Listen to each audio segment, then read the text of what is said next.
Hello students, आज मैं आपके साथ सहोदया प्री बोर्ड क्लास 10th का 2024-25 का साइंस का सेट 2 का आंसर की शेयर कर रही हूँ। ठीक है, इससे पहले मैंने जो हमारा सेट 3 था साइंस के, उसके आंसर की शेयर कर दिए। तो देखो, फर्स्ट क्वेश्चन यहाँ पे दे रखा है, glucose is converted to pyruvate in yeast during anaerobic respiration. This process takes place in X. Further, pyruvate may be converted to Y and carbon dioxide. Here X and Y respectively are. ठीक है, तो इसमें आपका C option correct है, ये गलत है, D नहीं होगा, सी वाला करेक्ट है। ठीक है, सेकंड क्वेश्चन है, blood vessels that carries blood from lungs to heart through, ये होगा पल्मोनरी वेन। फिर 3 में दे रखा है, an incomplete equation for the digestion of starch using saliva in shown as, इसमें यहाँ बस सी वाला ऑप्शन ठीक होगा, saliva will break down starch into simple sugar molecule. ठीक है, फोर्थ में दे रखा था, following plant is kept near an open window for 7 days to get sunlight. Find out the correct observation from the following option. यहाँ दे रखा है, part x will grow and bend towards the window, बिल्कुल सही है, ए वाला। ठीक है, क्वेश्चन नंबर 5 में दे रखा है, if a pure tall pea plant is crossed with a pure dwarf pea plant, then what percentage of F1 and F2 generation will be tall respectively? तो 100% and 75% होगा। क्वेश्चन नंबर 6 में दे रखा है, right the angle marked correctly in the diagram of prism given below. ठीक है, इसमें ये गलत है, सी नहीं होगा, इसमें बी ऑप्शन करेक्ट है, A D R. Question number 7 दे रखा है, which of the following can make a parallel beam of light when light from a point source is incident on it. तो यहाँ देखा, concave mirror as well as convex lens. ठीक है, तो ये हमारा ए ऑप्शन ठीक है। क्वेश्चन नंबर 8 में, find out the ratio of the amount of energy absorb by the primary consumer to the amount of energy absorb by the secondary consumer in the following food chain. तो यहाँ पर हमारा D वाला option सही है, 10:1। Question number 9 है, ozone form by combination of free oxygen atoms and oxygen molecules. How do free oxygen atoms form at higher level of atmosphere? ठीक है, तो इसमें हमारा बी ऑप्शन करेक्ट है। फिर यहाँ पे 10th में दे रखा है, identify X Y Z in the following balance chemical equation. तो यहाँ एक्स की वैल्यू 2 होगी, वाई की वैल्यू 3 होगी और तुम्हारा जेड की वैल्यू भी 3 होगी, तो हमारा सी ऑप्शन जो है वो करेक्ट है। क्वेश्चन नंबर 11 में, identify the correct observation when calcium metal is added to water. ठीक है, इसमें आपका जो है एक तो ये वाला third, it reacts less violently with cold water, और फोर्थ वाला जो bubbles of hydrogen gas formed stick to the surface of the calcium. तो डी ऑप्शन हमारा करेक्ट है यहाँ पर। क्वेश्चन नंबर 12 में दे रखा है, N aqua solution turn red litmus solution blue, excess addition of which of the following solution would reverse the change? तो यहाँ पर डी हाइड्रोक्लोरिक एसिड जो है वो सही है। क्वेश्चन नंबर 13 दे रखा है ना, aqueous solution of one of the following salt will turn methyl orange indicator red, the salt is, ये NH4Cl होगा। ठीक, क्वेश्चन नंबर 14 में दे रखा है, identify the oxidising and reducing agent for the following reaction respectively. तो इसमें जो है ये गलत है, बी ऑप्शन सही नहीं, इसमें ए ऑप्शन सही है, ZNO एंड C। ठीक है, क्वेश्चन नंबर 15 में यहाँ पर आपको मैच करना है, तो मैच में जो ये बी वाला ऑप्शन है ये करेक्ट है। क्वेश्चन नंबर 16 जो है, which of the following are exothermic process. तो यहाँ पर आपका ए ऑप्शन करेक्ट होगा, रिएक्शन ए मतलब 1 and 2 दोनों ठीक है, reaction of water with quick lime और डाइल्यूशन ऑफ एन एसिड। ठीक है, इसके बाद हम जाएंगे क्वेश्चन नंबर 17 पे, और ये जो है ये आपके असर्शन और रीजन बेस्ड क्वेश्चन है। तो यहाँ पर ए में दे रखा है, curry stain on a white fabric turns reddish brown on applying soap. Reason दे रखा है, acidic solution has pH less than 7। तो यहाँ पर जो है हमारा असर्शन और रीज़न दोनों ही करेक्ट दे रखे हैं, लेकिन इसका करेक्ट एक्सप्लेनेशन नहीं है, तो इसलिए हमारा बी जो है वो सही है। Both A and R true but R is not the correct explanation of. ठीक है। फिर क्वेश्चन नंबर 18 में दे रखा है in humans if gene B is responsible for black eyes and gene small b is responsible for brown eyes, then the color of the eyes of the progeny having gene combination capital B small b और capital B will be black only। ठीक है, तो यहाँ पर जो है हमारा assertion तो फॉल्स है लेकिन रीजन जो है ट्रू है, तो इसलिए इसका आंसर डी होगा। ठीक है। फिर आया यहाँ पर हमारा क्वेश्चन नंबर 19। असर्शन में दे रखा है ना, object is placed at A distance of F from the concave lens of the focal length F if image will be formed at infinity. ठीक है, और यहाँ पर दे रखा है फिर the distance of image in concave lens can never be infinity. तो यहाँ पर जो है हमारा डी ऑप्शन ठीक होगा, मतलब A is false and R is true, तो ये इसका भी आंसर डी होगा। क्वेश्चन नंबर 20 में असर्शन में दे रखा है flow of energy is an ecosystem is unidirectional, मतलब एक ही डायरेक्शन में होगी। रीजन दे रखा है energy captured by autotrophs does not revert back to the solar input but is passed into the primary consumer. तो इसमें हमारा असर्शन भी करेक्ट है और रीजन भी करेक्ट है, उसका करेक्ट एक्सप्लेनेशन भी है, तो यहाँ पर हमारा ए होगा आंसर। ठीक है, अब हम आते हैं बी सेक्शन पर। बी सेक्शन में जो है यहाँ से हमारा बी सेक्शन शुरू होता है। देखो, तो यहाँ पे ये हमें दे रखा है वेब, फूड वेब। इसको पहले आपने अच्छे से पढ़ना है, मतलब देखना है। उसके बाद क्या पूछ रहा है, फर्स्ट क्वेश्चन का जो आंसर है, identify and write the food chain from the web shown in which the eagle will receive the highest percentage of energy from the producers. ठीक है, तो इसका ए में आएगा, ये बना दोगे आप, ग्रास को खाया माउस ने, माउस को खा गया ईगल। ठीक है, इसमें एरो लगाना मत भूल जाना, एरो लगाना बहुत इंपॉर्टेंट है, वरना वो गलत हो जाएगा क्योंकि डायरेक्शन दिखा रहा है कौन किसको। ठीक है, क्वेश्चन नंबर बी में दे रखा है which organism will be most affected in the ever wave when a non biodegradable pesticide is introduced in the soil, और फिर पूछा है state the phenomenon involve here. ठीक है, तो यहाँ पर eagle will be the most affected, और सबसे लास्ट में कौन खा रहा है, ईगल, इसलिए वो सबसे ज़्यादा अफेक्टेड होगा।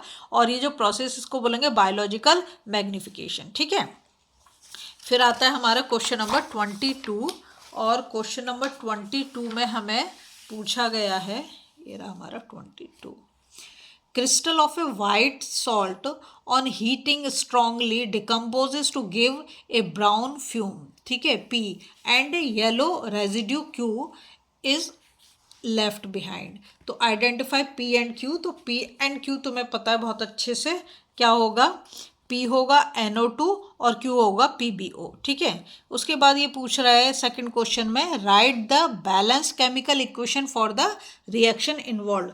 तो ये होगा 2PbNO3 का whole twice 2PbO plus 4NO2 plus O2, ये हमारी रिएक्शन हो गई। ठीक, इसके बाद 23 में पूछा how do leaves of plants help in excretion, explain any two ways. तो 23 का आंसर ये जो तुम्हें एनसीईआरटी बुक में मिल जाएगा पेज नंबर 98 पर। ठीक है, फिर 24 में दे रखा है name 2 protein digestive enzymes along with the parts from where they are secreted in human beings. तो इसमें पेप्सिन स्टमक से और ट्रिप्सिन जो है पैंक्रियास से। ठीक है, इसके बाद हम जाएंगे इसके और वाले आंसर पर। तो और वाले आंसर में इसने हमसे गिव रीजन पूछा है। ठीक, तो यहाँ पे पूछा गया है arteries have thick muscular wall. तो इसमें आप लिखोगे since the blood emerges from the heart under high pressure the arteries have thick elastic walls. उसके बाद बी क्वेश्चन में पूछा है plants have low energy needs. तो प्लांट्स आर स्टेशनरी, कहीं जाते तो है नहीं, एक जगह पे खड़े रहेंगे। And plant bodies have a large proportion of dead cells in many tissues. ठीक है, अब आते हैं हम क्वेश्चन नंबर 25 पर।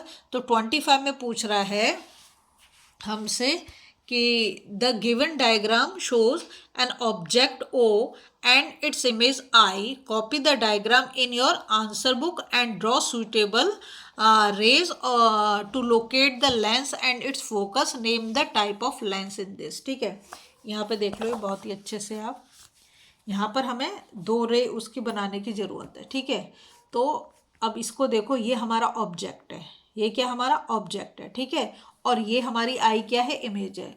सबसे पहले तो देख लो कि यहाँ से दोनों रे हमने ली, एक ऐसे जा रही है, दोनों की दोनों यहाँ पे जाके मिलेंगे, जहाँ पे मिलेंगे वहीं पे इमेज बनेगी, आपको अच्छे से पता है। दूसरी चीज़ ये देखो, अगर वो कहाँ पैरेलल टू प्रिंसिपल एक्सिस है तो कहाँ से होकर चली जाएगी, ऐसे जाएगी यहाँ पर। ठीक है, अब यहाँ पे देखो टाइप ऑफ लेंस जो कॉन्वेक्स लेंस है। ठीक है, नेक्स्ट है हमारा क्वेश्चन नंबर 26। 26 में पूछता है the electric circuit shown blow contains two heaters X and Y in parallel. The circuit connected to a 230 volt power supply. When both switches are closed, the current in X is 3.5 ampere. ठीक है, तो यहाँ पर ये तो आपको दे रखा है, देखो कैसे करोगे। इसमें पूछा analyse the circuit given above and answer the following question. पूछा calculate the power developed in heater X, एक तो इसमें क्या पावर, और दूसरा पूछा if the resistance of X is double that of Y, calculate the current in the heater Y. ठीक है, तो यहाँ पर देख लो आप, यहाँ पे कर दिया, ये इन्होंने दे दिया P is equal to V I. ठीक है, तो V क्या हमारा पोटेंशियल डिफरेंस है, P हो गई पावर, और I क्या है करंट। तो 230 इंटू 3.5 तो 8 ये होगा 80.5 होगा। ठीक है, उसके बाद I is inversely proportional 1/R, so half of the resistance means double the current. ठीक है, ये 805 होगा, 80.5 नहीं 805। ठीक है, therefore current in Y is equal to 7 ampere. फिर और में इसमें क्वेश्चन दिया है piece of wire of resistance R is cut into 3 equal parts, these parts are then connected in parallel if the equivalent resistance of this parallel combination is R1, what is the value of the ratio R1 is to R।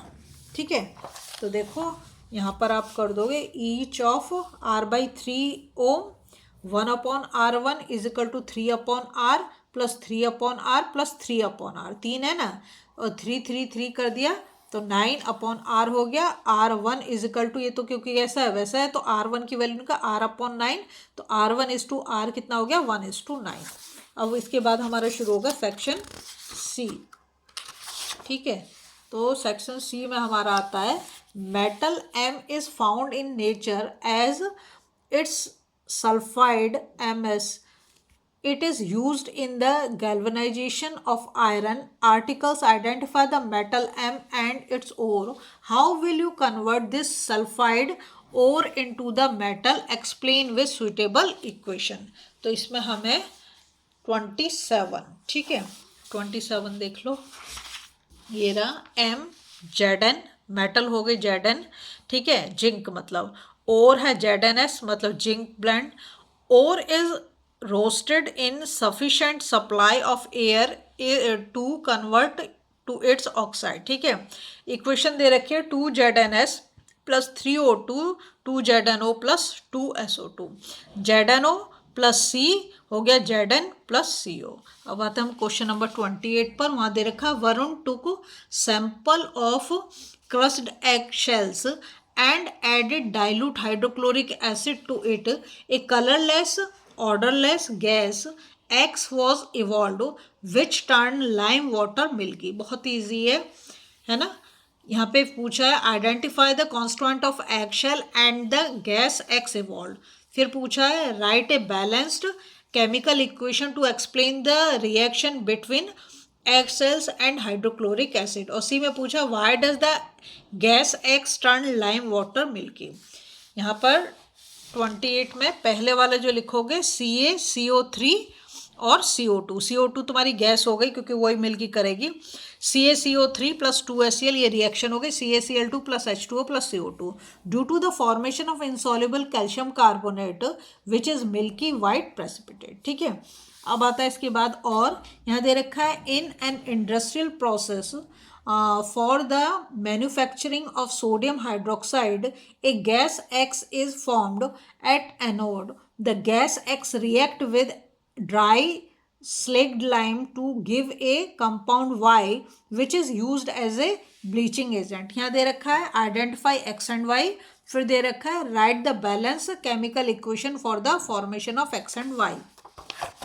तो देखो यहाँ पर X is chlorine gas हो गया, Y is bleaching powder, chemical equation को 2NaCl ये aqueous है, plus 2H2O ये लिक्विड है, 2NaOH ये एक्वस है, प्लस Cl2 ये गैस है, H2 भी गैस है, CaOH का होल ट्वाइस ये भी ये सॉलिड है, प्लस Cl2 ये गैस है, CaOCl2 ये सॉलिड बनेगा, प्लस H2 ये लिक्विड होगा. ठीक है. उसके बाद आता है क्वेश्चन नंबर 29. वहाँ पर पूछा गया how does food gate transported in plants, explain. तो ये है material like sucrose is transferred into phloem tissue using energy from ATP. This increases the osmotic pressure of the tissue causing water to move into it. This pressure moves the material in the phloem to tissues which have less pressure. ठीक है. फिर आया question number 30. A blue color flower plant denoted by double मतलब वो capital B दे रखा है, is cross breed with that of white color flower plant denoted by double small b. Answer the following question with the suitable cross. यहाँ देखा state the colour of flower you would expect in their F1 generation. B में पूछा है what must be the percentage of white flower plants in F2 generation if flowers of F1 plants are self pollinated. ठीक है. तो ये तुम्हारा question number 30. तो suitable cross में दे रखा है, ए में दे रखा है if F1 generation all the flowers of plant will be blue coloured मतलब कैपिटल बी और स्मॉल बी. यहाँ पे दे रखा है बी में 25% is the chances of white flowers in F2 generation. ठीक है.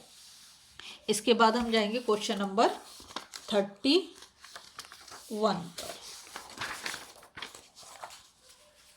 31 में आपका फिर न्यूमेरिकल आता है.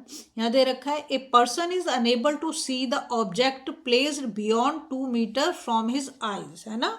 Name the defect of vision the person is suffering from. तो पहला वाला तो हो जाएगा मायोपिया, अगर उसे उसकी दूर की चीज़ नहीं दिख रही तो मायोपिया. ठीक है. फिर है mention the type of lens that he should use for the correction of the defect and calculate its power. तो ये कॉन्केव लेंस हो जाएगा. फिर है draw a label diagram for the correction of the defect in the above case. अब ये तुम देखो यहाँ पर डायग्राम ये रहा. ठीक है. और ये रहा u हो गया -∞ और v हो गया -2. ठीक है. फिर 1/v minus 1/u is equal to 1/f और यहाँ पर v की वैल्यू कितनी -2 तो 1/-2 माइनस 1/-∞ इजिकल टू 1/f और 1/-2 इजिकल टू 1/f और f इजिकल टू -2. ठीक है. इसके बाद है p इजिकल टू 1/f तो p इजिकल टू 1/-2 तो p की वैल्यू आ गई -0.5d. ठीक है. और ये डायग्राम इसे अच्छे से देख लो करेक्शन ऑफ मायोपिया का कैसे बनाओगे. ठीक. इसके बाद ये तुम्हें वैसे मिल जाएगा पेज नंबर 11.2 पे आपके NCERT में. फिगर नंबर 11.2 है और पेज नंबर 189 है. क्वेश्चन नंबर 32 देखो यहाँ पूछा है state the factors on which the heat produce in A current carrying conductor depend give one practical application of this effect. ठीक है. 32 का ए में दे रखा है heat produce in A current carrying conductor depend upon number 1 दे रखा है square of the current, दूसरा दे रखा है रेजिस्टेंस ऑफ द कंडक्टर और तीसरा दे रखा है time for which the current flow. This effect is applicable in electric heating like electric iron. B में उसने क्वेश्चन पूछा है give 2 reasons why the nichrome alloy is used for making the heating element of the electrical appliances. ठीक है. तो यहाँ पर ये बोलोगे nichrome has very high resistivity due to which the heating element made of nichrome has a high resistance and produce a lot of heat on passing current. Nichrome does not undergo oxidation or burn easily even at high temperature. Due to this, nichrome can be kept red hot without burning और breaking in air. ठीक है, अब है question number 33. तो question number 33 में दे रखा है observe the apparatus setup of kick wire experiment and answer the following questions. यहाँ पे पूछा है, पहले इसको देख लो फिगर को अच्छे से. How will be the displacement of the conductor change when strength of the magnetic field be larger. दूसरे में पूछा the length of the conductor be smaller. तो हम देखेंगे क्वेश्चन नंबर 33 है ना. तो यहाँ पे दे रखा है displacement is more as more force is experienced. दूसरा है displacement is less as less force is experience. जब फोर्स कम होगी तो कम डिस्प्लेसमेंट और जब फोर्स ज़्यादा होगी तो ज़्यादा डिस्प्लेसमेंट. ठीक है. बी में पूछा है how does the strength of the magnetic field at the centre of a circular coil of wire depend upon. यहाँ देखा the radius of the coil और दूसरा है the number of turns in the coil. ठीक है. तो B में आप लिखोगे the strength of the magnetic field at the centre of a circular coil is inversely proportional to the radius of the coil. B में है the strength of the magnetic field at the centre of a circular coil is directly proportional the number of turns in the coil. C में पूछा है अब find the direction of force experience by an electron moving horizontally towards east in a magnetic field in vertically downward direction. Also name the rule. तो यहाँ पर है south Fleming left hand rule, Fleming का left hand rule. ठीक है. अब आता है हमारा सेक्शन डी. यहाँ दे रखा है क्वेश्चन नंबर 34 में plant produce through vegetative propagation are genetically identical to their parents. State two additional advantage of vegetative propagation other than the one mentioned above. ठीक है. तो 34 का ए में आप करोगे refer to page number 117 of NCERT. ठीक है, एनसीईआरटी से लेना है आपको, पेज नंबर 117 पे मिलेगा. फिर बी में दे रखा है name the reproductive and non reproductive part of rhizopus as shown in the following diagram. में डायग्राम को अच्छे से देख लो आप. ठीक है. अब यहाँ पे सी में पहले तो मैं बी का आपको बोल दूँ.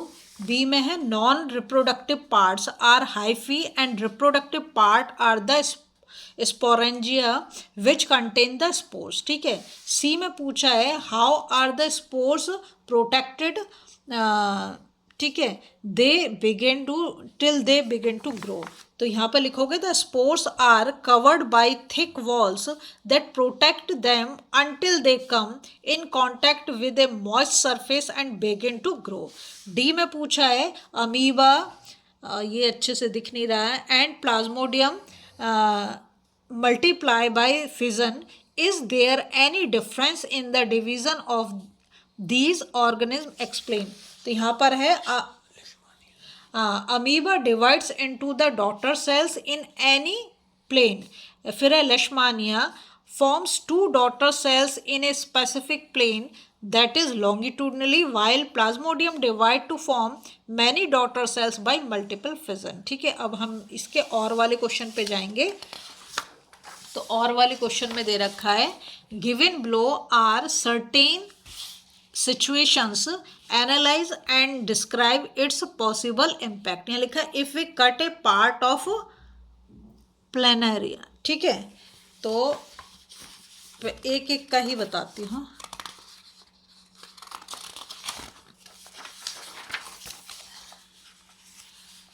तो यह है planaria shows the property of regeneration. So if we cut a portion of planaria, it will develop into a new organism from just a broken or cut part of parent organism. B में पूछा है stigma is removed from a flower. तो लिखोगे stigma is the terminal part of the carpel. It helps in receiving the pollen during pollination. So if we remove the stigma, then pollination will not occur. ठीक है. C में पूछा है style is plugged from a flower. तो यहाँ पे लिखोगे if style is plugged from a flower, then pollen grain containing male gametes will not be able to reach ovary and fertilization will not occur as the hollow style provides path for pollen tube development. फिर D में पूछा है uterus lining is not thickened. तो यहाँ पे लिखो implementation will not take place. फिर E में पूछा है फैलोपियन ट्यूब्स आर, हाँ इम्प्लांटेशन, यहाँ पर है फैलोपियन ट्यूब्स आर प्लग्ड. तो फिर लिखोगे if the fallopian tube is plugged then the egg will not be able to reach the uterus and thus fertilisation will not take place. ठीक है. Question number 35 यहाँ पे दे रखा find out the following in electric circuit given in figure. ये figure हमें दे रखी है, इसे अच्छे से देख लो आप. यहाँ पे ए में पूछा है effective resistance of 8 ohm resistors in the combination. ठीक है. तो यहाँ पे देखो क्या करोगे, इसने पूछा हमसे, तो ये 8 ओम जो है दोनों के दोनों आर पी का मतलब पैरेलल से, यहाँ पे 8 into 8 upon 8 plus 8 is equal to 4 ohm हो जाएगा. ठीक है. फिर बी में उसने हमसे पूछा है यहाँ पर current flowing through 4 ohm resistor. तो यहाँ लिखोगे I is equal to V upon R 8V upon 8 ohm. ये दोनों कट जाएंगे तो 1 एम्पियर आपका आंसर आ जाएगा. सी में पूछा है potential difference across 4 ohm register. ठीक है. तो पोटेंशियल डिफरेंस हमें यहाँ पे पता करना है. तो V is equal to I R और 1A into 4 ohm is equal to 4V हो जाएगा. चौथा डी में पूछा power dissipated in 4 ohm resistor. तो यहाँ पे P is equal to V square upon R और ये हो गया 4 का स्क्वायर अपॉन 4, तो 4 वॉट आ जाएगा. ठीक है. ई में पूछा है is there any difference in the ammeter readings justify your answer. तो ई में है no difference can be seen in ammeter reading as same current flows through each element in a series circuit. ठीक है. फिर इसके और में पूछा है you are given with 3 resistors of the resistance 9 ohm each. How will you connect them so that A में पूछा है same current flows through each resistor. What will be the total resistance in this case? तो पहले मैं A का बता देती हूँ. तो सीरीज में क्या करें, सिंपली तीनों को तुम्हें ऐड कर देना है, तो 27 ओम तुम्हारा आंसर आ जाएगा. बी में पूछ रहा है वो potential difference is same across each resistor, find the total resistance for the same combination. तो यहाँ पे क्या करोगे, सो पैरेलल उसमें कर दोगे, तो 1 अपॉन आर, तो ये क्या 1 upon 9 plus 1 upon 9 plus 1 upon 9, तो 9 अपॉन 3, तो 3 ओम हो जाएगा. ठीक है. सी में पूछेंगे total resistance of the combination become 6 ohm. तो इसमें क्या करोगे आप, सी में 9 ohm in series and 9 ohm and the combination in the parallel with 9 ohm. तो 1 upon R is equal to 1 upon 18 plus 1 upon 9, तो आर इक्वल हो गया 6 ओम के. ठीक है. इसके बाद डी में पूछा है right about any 2 advantage of connecting the home appliances in parallel rather than series. Parallel में क्यों लगाए जाते हैं, तो यहाँ पर हो जाएगा if one appliance stop working other are not affected. अगर पैरेलल में है all appliances have the same potential difference across them, तो 220 वोल्ट होता है वो. इसके बाद है आपका क्वेश्चन नंबर 36. तो डिफाइन आइसोमेरिज्म. तो यहाँ है the phenomena in which more than one compound have the same chemical formula but different chemical structure. Structure अलग होगा लेकिन केमिकल फार्मूला सेम होगा. तो देखो यहाँ पर ये बना दिया गया है, इसे आप अच्छे से देख लो स्ट्रक्चर को. ठीक है. 1 2 3 4 5 कार्बन के 5 हैं, हाइड्रोजन गिन लो. ठीक है. और ये इसका फंक्शनल ग्रुप यहाँ पर. इसके बाद दे रखा है बी वाले में कि draw the structure of Pantone लिख रखा है. देखो यहाँ पर ये हो गया बी, तो ये हमें दिखा दिया था. सी वाले में पूछा है ए compound x is formed by the reaction of the carboxylic acid C2H4O2 and an alcohol which is used in making tincture of iodine in presence of an acid catalyst, the alcohol when heated with concentrated H2SO4 gives a compound Y. Identify XY. ठीक है, तो इसमें हमारा X तो है CH3COO, C2H5 और Y है ethane C2H4। फिर सेकंड क्वेश्चन पूछा right the balance chemical equation for formation of X। तो यहाँ CH3COOH, ये तो हो गया तुम्हारा एसिटिक एसिड, प्लस C2H5OH, तो क्या बन गया CH3COO C2H5 plus H2O। Third में उसने पूछा है name the process and write the formula of the compound form when Y is treated with hydrogen gas in presence of catalyst. ठीक है, तो यहाँ पे हाइड्रोजनेशन है और इथेन, ठीक है, C2H6। अब आता है आपका और वाला क्वेश्चन। तो और में दिया गया है डिफाइन कैटनेशन, ये हो गया आपका। हाँ, carbon has the unique ability to form bonds with other atoms of carbon giving rise to large molecule, this property is called catenation. ठीक है, बी में इसने पूछा draw the electron dot structure of ethane. तो यहाँ पर ये बन रखा है आपका इलेक्ट्रॉन डॉट स्ट्रक्चर, इसे देख लो अच्छे से आप। इथेन का मतलब हो गया कितना, छः तो हाइड्रोजन और 2 आपके कार्बन, देख लो कैसे बनाया। ठीक है, उसके बाद आपका आता है, ये मेरे चैनल पे वैसे आपको अलग से भी मिल जाएगा अगर आप सर्च करोगे, तो मैंने बता रखा है। 2 organic compound A and B have same molecular formula C6H12, draw the structure if A is cyclic compound, B is a straight chain unsaturated compound, और थर्ड दे रखा है state the relation between A and B। तो यहाँ पर आप देख लो, इसको C में ये दे रखा है, बना दिया स्ट्रक्चर। ठीक है,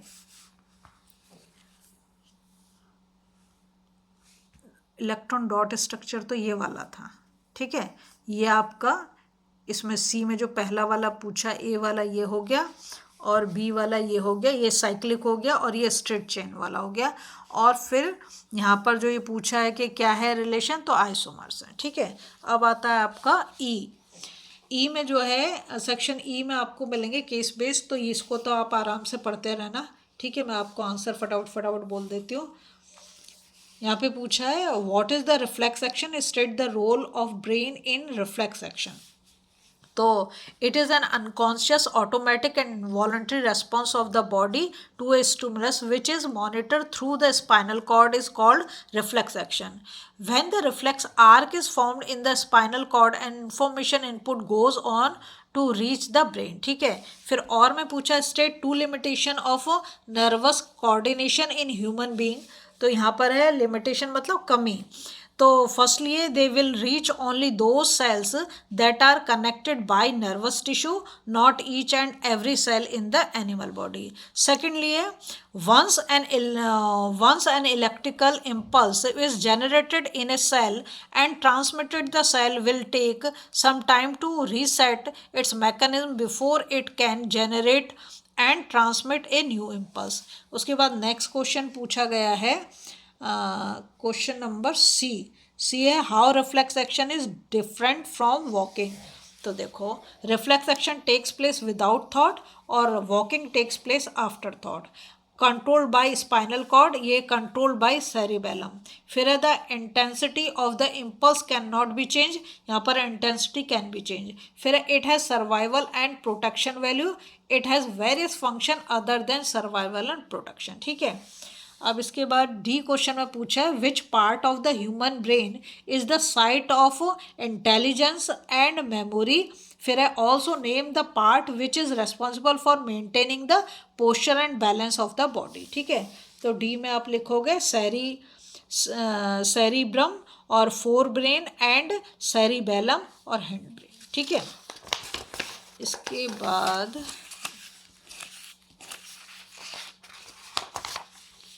आपका ये आता है क्वेश्चन 38। ठीक है, तो 38 पे हम जाएंगे। देखो, यहाँ इसको आप खुद से पढ़ लेना बाद में आराम से। यहाँ दे रखा based on the diagram shown what kind of lenses would Shruti need to make the telescope. तो यहाँ कन्वर्जिंग और कॉन्वेक्स लेंस, ठीक है, L1 convex and L2 convex दे रखा है। फिर इसके बाद बी में आता है if the power of the lens L1 and L2 are in the ratio 4:1 which lens will produce more convergent light state region। तो यहाँ बी वाले में आप लिखोगे L1 as it has more power, ठीक है। फिर सी में पूछा है the telescope has a convex lens eyepiece with a focal length of 20 centimeter. The image formed by the lens L1 objective is placed upside down 15 centimeter from the lens L2. How far away from the convex lens an image will be formed?